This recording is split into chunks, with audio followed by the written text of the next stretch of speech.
बिस्मिल्लाहिर्रहमानिर्रहीम। प्यारे दोस्तों, आज की इस वीडियो में हम बात करने वाले हैं।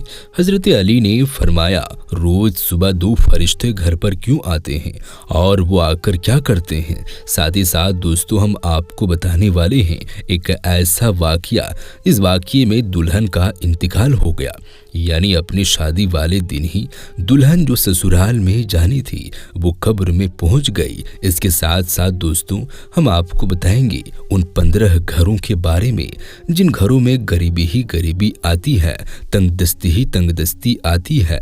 ये 15 काम जिन घर में भी होती होंगी वहाँ हमेशा परेशानियां ही रहेगी। प्यारे दोस्तों, सब कुछ बताने वाले हैं, बस आप इस वीडियो को आखिर तक देखते रहिए। वीडियो शुरू करने से पहले आप इस वीडियो को एक लाइक जरूर करें और ज्यादा से ज्यादा शेयर करके अपने कुछ करीबी लोगों तक जरूर पहुंचाएं। तो चलिए दोस्तों, वीडियो शुरू करते हैं। हजरत अली की खिदमत में एक शख्स आकर कहने लगा, या अली, दिन के आगाज में सबसे पहले क्या होता है। तो हजरत अली ने फरमाया, ऐ शख्स, दिन का आगाज 2 फरिश्तों से होता है। एक फरिश्ता घर घर जाकर दुआ करता है और दूसरा फरिश्ता घर घर जाकर इल्तिजा करता है। तो वो शख्स कहने लगा, या अली, किस बात के लिए फरिश्ता दुआ करता है और किस बात के लिए इल्तिजा।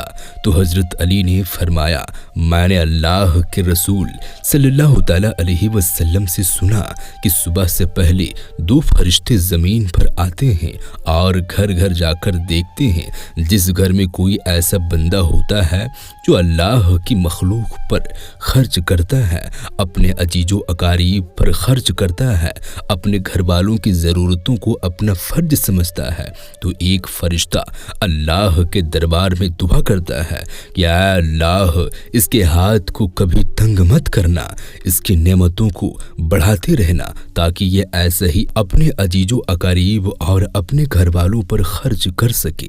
और दूसरा फरिश्ता ढूंढता है कि कहीं कोई घर ऐसा तो नहीं जिस घर में कोई ऐसा शख्स हो कि वो अपने घर वालों पर अजीजो अकारीब पर माल खर्च नहीं करता हो, वो छुपा कर रखता हो, यानी अल्लाह की मखलूक पर खर्च नहीं करता हो। याद रखना, जब वो किसी ऐसे इंसान को देखता है जो अपने माल को इकट्ठा करके इंसानों को छुपा कर रखता है, तो वो दूसरा फरिश्ता अल्लाह के दरबार में फरियाद करता है, ऐ अल्लाह, इस बंदे से इस दौलत का सख्त हिसाब लेना और इस बंदे को दुनियावी दौलत से महरूम कर दे, क्योंकि ये अपनी दौलत तेरी बंदों पर खर्च नहीं करता, अपने घर वालों और अजीजो अकारीब पर अपने माल को खर्च नहीं करता, महरूम रखता है।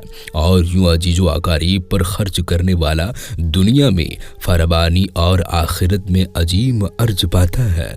और जो दुनिया में अपना माल अपने अजीजो अकारीब पर खर्च नहीं करता, तो वो दुनिया में रुसवाई और आखिरत में सख्त अजाब दिखता है। तो प्यारे दोस्तों, अब आपको वो वाक्य सुनाते हैं जिस वाक्य में दुल्हन का इंतकाल हो गया, यानी अपनी शादी वाले दिन ही दुल्हन कब्र में पहुंच गई। दोस्तों, ये वाक्य सऊदी अरब का है। एक लड़की की शादी थी, उसकी तैयारियां चल रही थी, दुल्हन को सजाया जा रहा था। इतनी देर में मस्जिद में अजान हुई और उसके बाद नमाज के बाद से ही लड़की के मेकअप की तैयारियां चलने लगी। उसको एक अच्छा सा लिबास पहनाया गया और दुल्हन का सारा मेकअप किया गया। इतनी देर में इशा की नमाज हो गई। जैसे ही उस लड़की के कानों में अजान की आवाज आई तो उसने सोचा कि नमाज पढ़ लूं, और वो उठी, वजू करने के लिए जाने लगी।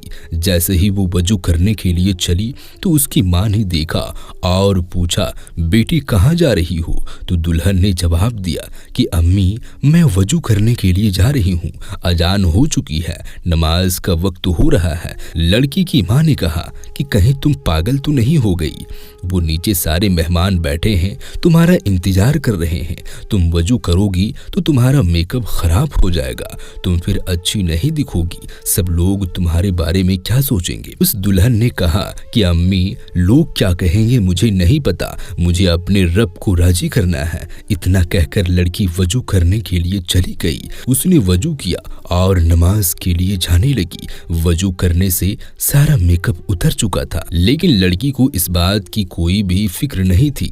उसे तो डर था अपने रब का। लड़की नमाज पढ़ने के लिए खड़ी हो गई और नमाज अदा करने लगी। जैसे ही उसने आखिरी सजदा किया तो वो उठ ना सकी और सजदे में ही उस लड़की का इंतकाल हो गया। जब काफी देर बाद भी दुल्हन नीचे नहीं पहुंची तो माँ को फिक्र हुई, तो वो कमरे में गई, देखा तो दुल्हन सजदे में है। काफी देर के बाद भी जब वो सजदे से ना उठी तो माँ करीब जाकर उसे हिलाने लगी। जैसे ही देखा तो पता चला कि लड़की का इंतकाल हो गया है। वो माँ फूट फूट कर रोने लगी। प्यारे दोस्तों, ये जो प्यारा सा मैसेज है ये उन लड़के और लड़कियों के लिए है जो दुनिया में खूबसूरत बनने के लिए अपने रब को भूल चुके हैं। किसी ने क्या खूब कहा है कि इस्लाम की शहजादियों को खूबसूरत बनने के लिए किसी महंगी क्रीम या पाउडर की ज़रूरत नहीं, 5 वक्त के वजू का पानी ही काफ़ी है उनकी खूबसूरती के लिए। प्यारे दोस्तों, अब आपको हम बताते हैं 15 घरों के बारे में जो गरीबी ही गरीबी आती है, तंगदस्ती ही तंगदस्ती आती है और परेशानियां आती है। दोस्तों, अगर आपके साथ भी ऐसा होता है कि आपकी कमाई तो बहुत है लेकिन फिर भी पैसा रुकता नहीं है, पैसे में बरकत नहीं होती, आपकी गरीबी दूर नहीं होती, अगर आप इन गलतियों में से एक भी गलती करते हो तो उसे फौरन अपने से दूर कर दो। इंशाअल्लाह गरीबी आपके घर से दूर हो जाएगी, आस पास भी नहीं भटकेगी। घर में गरीबी आने की 15 निशानियां। नंबर 1, लेटते वक्त एक टांग को दूसरी टांग पर रखना। नंबर 2, टूटे हुए बर्तन को इस्तेमाल करना। नंबर 3, बोतल को पूरा मुंह या पानी के मटके को मुंह लगाकर पीना। नंबर 4, पेड़ के नीचे पेशाब करना। नंबर 5, टूटी हुई कंघी से बाल बनाना। नंबर 6, घर में कूड़ा करकट जमा करके रखना।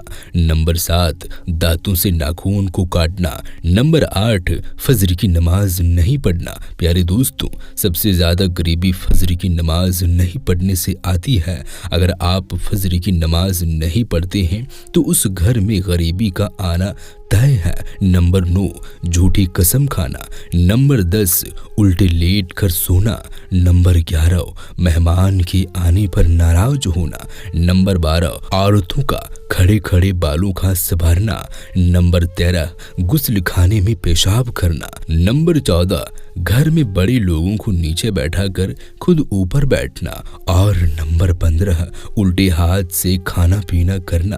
प्यारे दोस्तों, ये थे वो 15 काम जिनको करने से घर में गरीबी ही बनती रहती है और उस घर में गरीबी का ही आना तय होता है। तो आप अगर इन चीजों से बच गए तो इंशाअल्लाह ताला आपके घर में भी बरकत होगी। प्यारे दोस्तों, अगर आपको ये वीडियो पसंद आई है तो इस वीडियो को अपने दोस्तों अहबाबों में ज़्यादा से ज़्यादा शेयर करें। और अगर आपने अभी तक हमारे चैनल को सब्सक्राइब नहीं किया है तो सब्सक्राइब करके साथ में लगे बेल नोटिफिकेशन को ज़रूर दबा दें। तो दोस्तों, हम मिलते हैं फिर किसी नई वीडियो के साथ। तब तक के लिए आप अपना और अपनों का बहुत ज़्यादा ख्याल रखें। अल्लाह हाफिज़।